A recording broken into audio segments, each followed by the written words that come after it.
Capítulo 21 – Sinais de malária. Durante o longo tempo em que permaneci nas selvas amazônicas, vivi como se todas as doenças não existissem, com exceção de algum resfriado uma vez ou outra. Esse fato por si só já representa uma maravilha. Aquelas regiões cujo clima produz febres com facilidade já haviam prejudicado a saúde de muitos estrangeiros e não estrangeiros, pessoas que, apesar de não estarem habituadas ao clima, haviam penetrado naquelas selvas. Às vezes, ao anoitecer, quando nos reuníamos para realizar cultos em casa dos irmãos, ouvíamos o rosnar das onças e o ruído de outros animais selvagens, mas confiávamos que o Senhor continuaria a nos guardar. Acreditávamos que nenhum animal se aproximaria do local onde estávamos enquanto estivéssemos reunidos. O som dos hinos e das orações certamente os afugentaria. É possível que a luz também contribuísse para mantê-los à distância. Além do mais, mesmo que algum deles quisesse se orientar por ela, teria que chegar bem perto, pois a chama era demasiado fraca. Usávamos uma lamparina a querosene sem vidro. Durante o culto, eu segurava a lamparina em uma das mãos e a Bíblia na outra para conseguir ler. A luz era tão fraca que, se dependurássemos em algum ponto próximo de onde estávamos, não conseguiríamos ler. Eu já estava acostumado com essas circunstâncias e tudo transcorria muito bem, principalmente porque eu já decorara muitos trechos das Escrituras em português. Durante um desses cultos, repentinamente senti que tinha sido atacado por uma febre intermitente. Certamente eu fora picado por algum mosquito. Se o culto não estivesse já por terminar, creio que não teria aguentado esperar até o fim. Sentia como se fosse desmaiar e cair ali mesmo diante dos irmãos. Será que havia chegado a minha vez? Será que eu realmente tinha sido picado pelo mosquito transmissor da malária? Esses insetos tão pequenos e insignificantes trazem consigo um dos maiores perigos das selvas. Eu não julgava possível que tal coisa tivesse acontecido comigo. Naquele momento, lembrei-me do que acontecera durante um culto uma semana antes. Os mosquitos naquela noite estavam mais ativos do que de costume. A possibilidade de me proteger contra eles eram poucas, pois durante o culto eu tinha sempre as duas mãos ocupadas com a Bíblia e a lâmpada. Após o culto, passei a mão no pescoço e notei que alguma coisa desagradável se apegara à mão. Quando examinei, vi que era sangue misturado com o corpo de mosquitos. Eles haviam sugado tanto sangue que não se podiam mover. Os irmãos já haviam me prevenido para eu enxotar os mosquitos, porém, com as mãos ocupadas, o que poderia eu fazer? De mais a mais, os mosquitos entravam livremente na sala de cultos. O calor era tão forte que não podíamos fechar as janelas. E mesmo que elas estivessem fechadas, os mosquitos entrariam pelas frestas ou pelos vãos do telhado sem forro. Quando o culto terminou naquela noite em que senti sinais de malária, verifiquei outra vez que fora picado várias vezes. O lenço com que me enxuguei estava rubro de sangue. Senti tremores e calafrios por todo o corpo. Alguns irmãos perceberam o meu estado. Imediatamente, meus hospedeiros ajudaram-me a ir para a casa deles. Eles sempre eram muito amáveis comigo e faziam tudo para me agradar. Quando chegávamos à casa, não me senti disposto a jantar, como sempre fazia. Porém, diante da boa vontade deles e dos esforços que tinham feito para preparar o jantar com as melhores iguarias, não quis recusar a refeição, embora me sentisse como morto. Só para ser agradável a eles, consegui tão somente provar a comida que haviam colocado diante de mim, Porém, eles trouxeram em seguida o que devia ser o prato principal. Senti ainda mais calafrios quando vi que era um macaco cozido. Para mim, aquilo era coisa estranha, mas para eles era prato de luxo. Só servido em ocasiões especiais, pois era difícil caçar macaco por serem raros.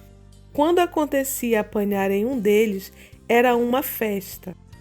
Foi esta a expressão que vi nos olhos e nos movimentos das bocas dos presentes quando começaram a comer o animal. No meu prato colocaram a mão do macaco. A essas alturas não suportei mais. Pedi desculpas. Estava receoso de entristecer os meus hospedeiros, porém eu não podia comer. A mão do macaco no prato dava a impressão de ser uma mão de criança. Meu estômago começou a ficar embrulhado. O meu vizinho de mesa, vendo a minha recusa, avidamente tomou aquela parte do macaco que coubera a mim e devorou-a com satisfação.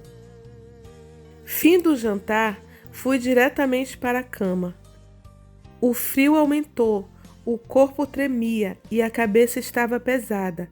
Parecia que eu tinha uma toalha de fogo na garganta. Deram-me água. A ardência abrandou por alguns minutos, mas voltou em seguida com a mesma violência. Bebi mais água, fiquei semi-inconsciente e não sei quanto tempo aquilo durou. Eu via tudo como que através de um véu e não me apercebia direito do que estava acontecendo ao meu redor. Era como se eu estivesse sonhando. As orações dos irmãos, eu as ouvia como se estivessem sendo feitas muito longe. No dia seguinte, todos foram para suas respectivas ocupações. A casa ficou vazia. Ao meu lado deixaram uma tigela com água. Eu deveria bebê-la quando a febre aumentasse. Apesar de saber que Jesus estava presente, parecia que eu estava abandonado. Sentimento que nos ataca especialmente quando estamos enfermos e não podemos fazer o que desejamos. Nesses momentos é que sobra tempo para refletirmos sobre nós mesmos. Aquele dia passou da mesma forma como muitos outros se passaram. Os tempos de meditação eram longos demais entre os períodos do ataque da febre. Pensei então em comunicar o meu estado ao meu companheiro Gunnar Vingre. Os meios de comunicação naquele lugar eram difíceis e demorados. Somente vários dias mais tarde a minha mensagem chegou ao destino. Quando o mensageiro voltou, trazia em sua companhia o irmão Manuel Gomes, o antigo dono do bar, sobre quem falei em outro capítulo deste livro. O irmão Manuel Gomes, depois que se converteu, dedicou sua vida a servir ao Senhor, tornando-se assim uma das colunas da igreja. Foi uma alegria ver aquele irmão. Gunnar Vingre não pudera vir, mas prometeu esperar-me no meio da viagem. O irmão Gomes ali estava para acompanhar-me na volta a Belém. Ele ignorava quão grandes são os perigos para quem atravessa as selvas. Ajudado pelo irmão Gomes e por outro irmão, iniciamos a viagem de regresso através das matas. Naturalmente, a volta não se fez com tanta rapidez, porém finalmente chegamos à margem do rio que devemos atravessar para alcançar a estrada de ferro. Na margem do rio, encontramos um velho amigo, o barqueiro que me havia trazido até ali. Quando ele me viu, quase não me reconheceu. Surpreendeu-se com a transformação que a malária é capaz de operar em uma pessoa em tão pouco tempo.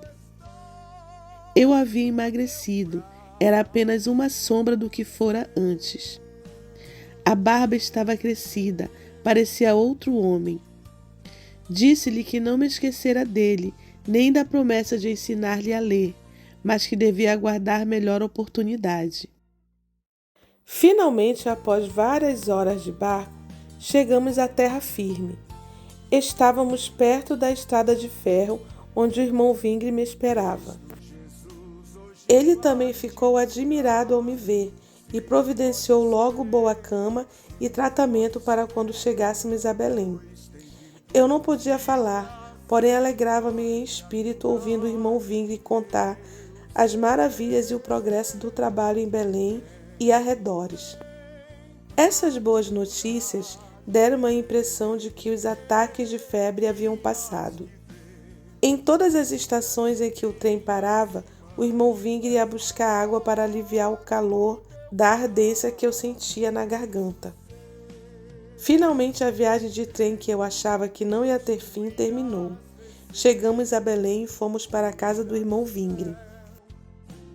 O que eu mais desejava era deitar-me. Quando os irmãos souberam que eu voltava, foram visitar-me. Cercaram o leito e oraram com fé, certos de que Jesus me curaria. Porém, a vontade do Senhor era diferente. Ele tinha alguma razão para conservar-me enfermo. O quarto que eu ocupava não recebia a claridade do sol. Nos dias em que eu podia levantar-me, ia para o jardim. As pessoas que tinham saúde gastavam 10 minutos de pé. Eu, porém, gastava várias vezes 10 minutos. Costumava sentar-me ao sol no banco do jardim, envolta em um cobertor, aguardando o meio-dia, hora da febre. As pessoas passavam e maneavam a cabeça. Eles pensavam como eu também pensava, isto é, que ali estava um homem inutilizado. Certa tarde, ouvi a voz do Senhor dizendo-me para ir ao culto à noite. Foi uma surpresa para os irmãos verem-me ali. É certo que foi com dificuldades que consegui chegar ao templo, mas o esforço foi compensado pela alegria de todos os irmãos. No final do culto, orei pelos enfermos e muitos sentiram-se fortificados e curados.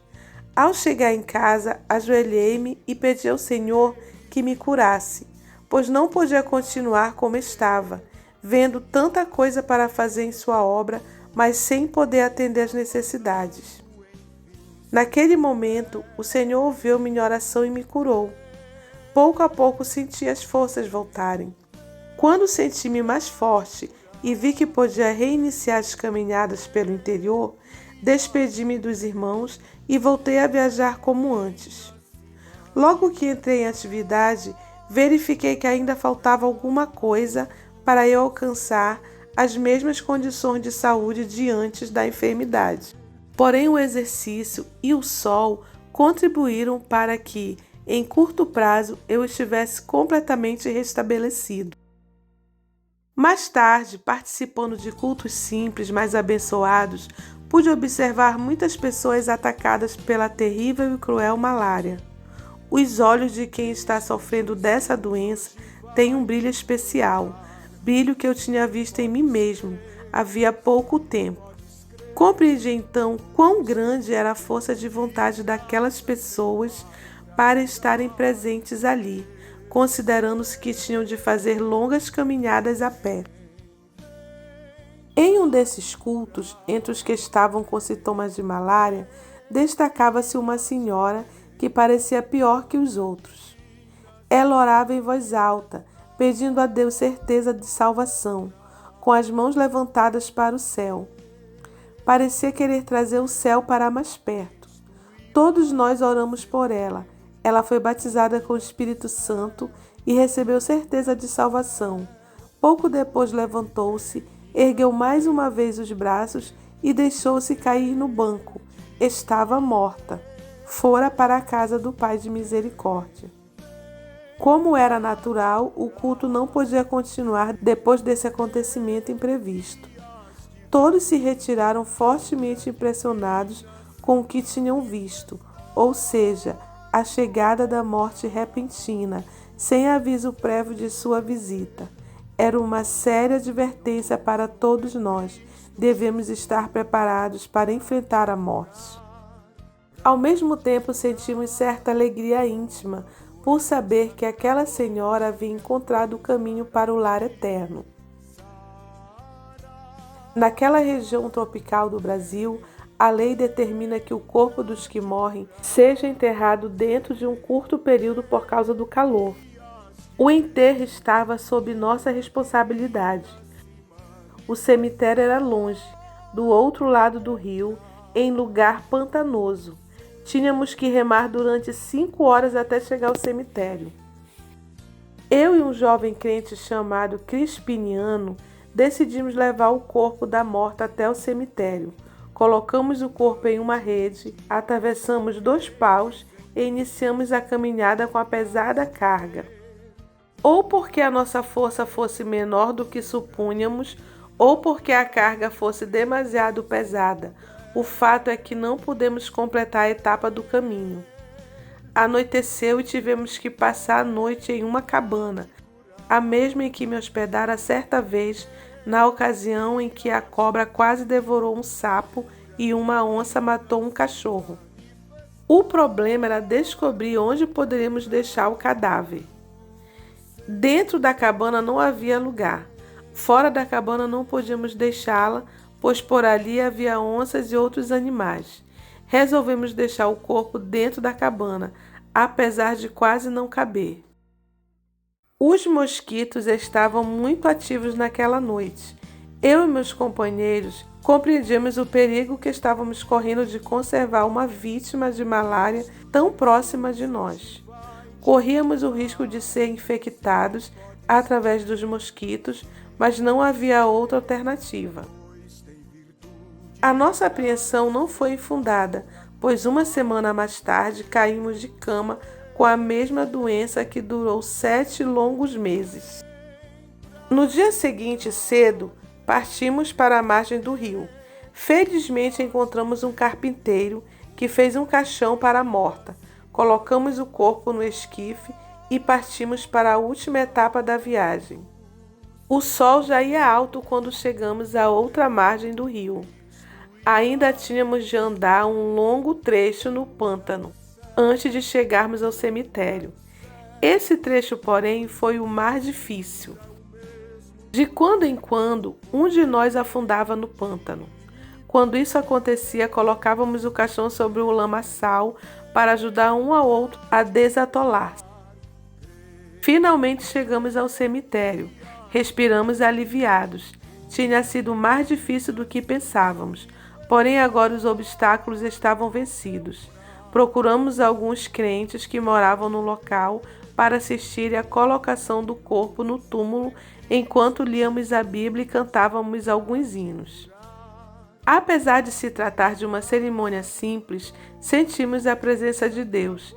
Li um capítulo sobre a ressurreição que dá esperança aos salvos. Exteriormente as coisas não estavam muito agradáveis.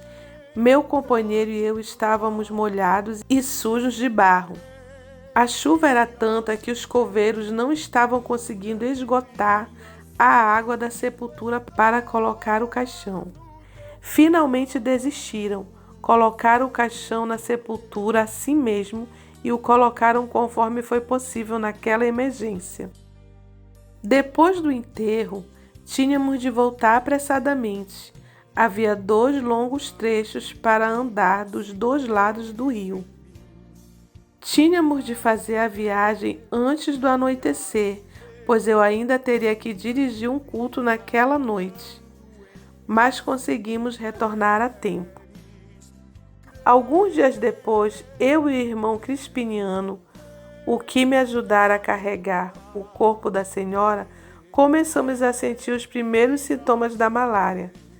Dessa vez, não tive febre forte como da primeira vez, e o ataque era de 3 em 3 dias, tanto para mim como para o irmão Crispiniano.